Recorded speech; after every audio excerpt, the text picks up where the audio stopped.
Hello everyone, welcome to our channel Education Ki Yaari.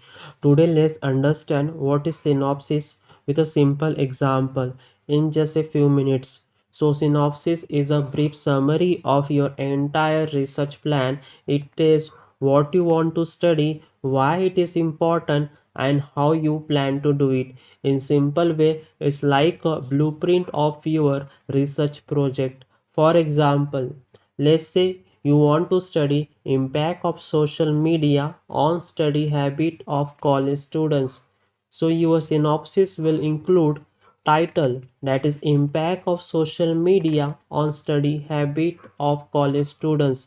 Then introduction section, why this topic is important. Next, review of literature, in this what others have said before. Then in objectives, what you want to find out.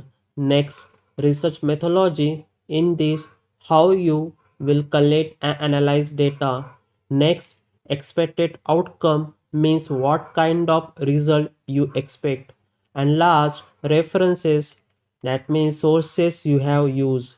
So in one document you explain your entire research plan in short, that is your synopsis.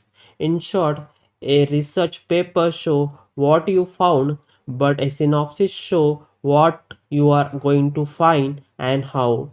If you found this video helpful, do like, share and subscribe to Education Ki Yaari. See you in the next video. Thank you for watching.